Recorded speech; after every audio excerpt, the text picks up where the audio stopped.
Because I was believing my country was the best in the world. That's what regime told us my entire life. And then one day, in 1997, slowly I realized maybe my country is not the best in the world. Hello and welcome to Harper Broadcast. I'm Amrita Tripathi in conversation today with Hyeonseo Lee, the author of The Girl with 7 Names. Thank you for speaking to us. Thank you for having me. And I think one of the first things you say in the book is that you can't use your real name because of the sort of danger that's associated to your family still in North Korea. Yes. It's a very strange space to occupy, no? Because you still have to, and you talk about the mask that you still sometimes find you have. Will you tell us a little bit about what that means, and now, having left North Korea, how you can look back at some of your childhood so clearly? Having mask in North Korea, as the title, The Girl with the 7 Names, it tells that, which means I had 7 different lives.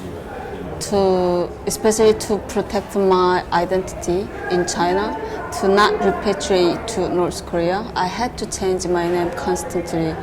So because I had a horrible experience with the Chinese government, and I was even captured, and I was survived during the severe interrogation. Because of the horrible memory that I kept changing my name. And the mask, what I mentioned in the book, is it's sad. Living in North Korea, we can't trust anyone. Not even classmates, neighbors, friends, even between husband and wives, even they can't trust each other that much because we were forced to criticize each other and spying on each other, even today. That's why we have to wear a mask to not being sent to prison or to be careful to not cause any problem with the government. Right now, looking back at my country, I feel even though I was suffer a lot during the journey after escape from North Korea and China, and then to find my freedom to South Korea in the end, but it was really many difficulties happened, especially when I was bringing my family back. I went back 14 years later, where I escaped 14 years ago, and right now I'm looking, even though I suffered a lot during the long journey, but I still feel fortunate that I could able to escape my country while millions of other countrymen are suffering. Yeah. They are living in virtual prison even today, without ever knowing about the truth or freedom and human rights. They are dying without knowing about the truth. That's why I feel very fortunate. And still, because I can't go back to my country right now, I feel like a little bit obsessed, and certainly because I work for my North Korean people's human rights, or I speak for their voice.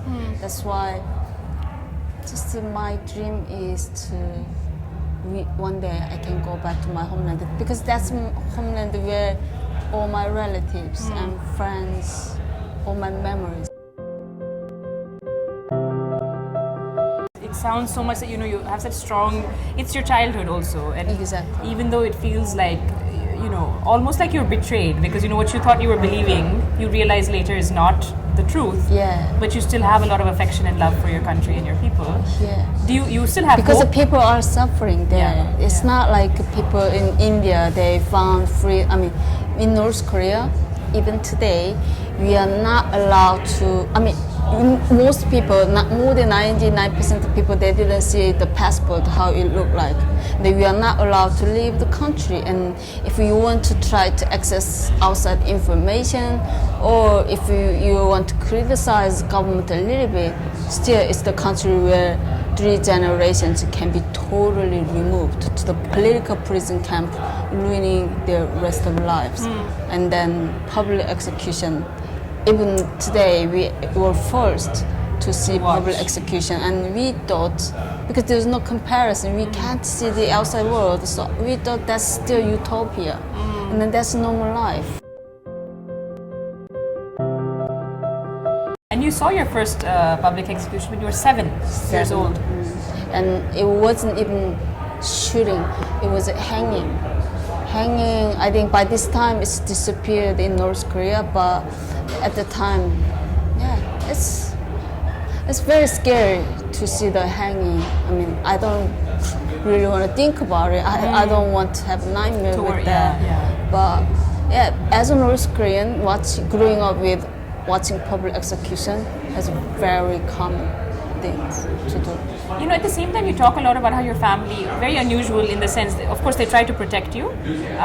You're very aware that it was a privileged position at one point that your family had. You know, that you didn't know that, you know, some classmates didn't have, food and stuff like that. Yeah, we obviously, in North Korea, even today, we have a social hierarchy. We have it. So when we are born, on the paper, we are categorized into main three different classes. So higher class, wavering class, which is middle class, and low class.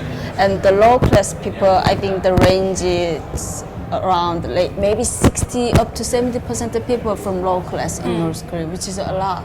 And then when we are born, depending on our grandparents' family background or my parents' background, we can just automatically we can see, you know, if I was born which status in North Korea. And we thought, now I feel that's so unfair as a human being. We don't even have a human rights word exist even today. But I thought that's all normal. I think every country has different classes. And then when I see the people from low class, I mean, most people are suffering even today. And I thought just sad that they were born in a bad family background, because we accept that, take it as a granted. That's just the way it's going to be.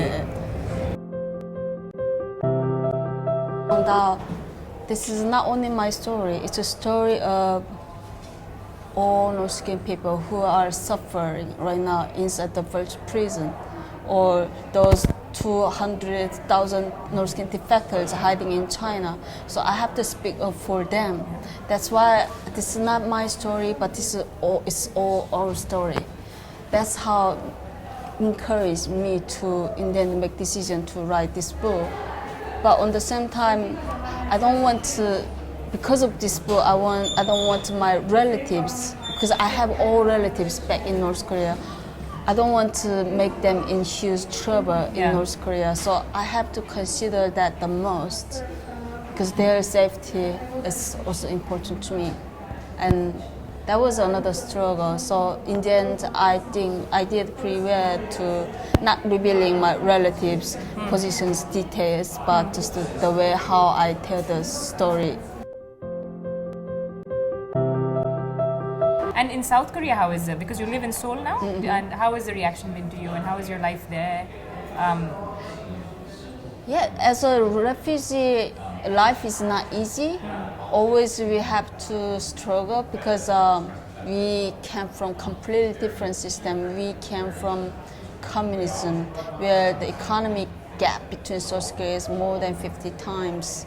And when we moved to democracy, and where so many South Koreans are highly educated, which means we have to compare with counterparts, civil, which is really difficult to survive. And as a North Korean, growing up in North Korea, we never had any decisions to make for ourselves, because always the regime, the government to make for us. So living in South Korea, with too much freedom that we don't know how to even enjoy the freedom.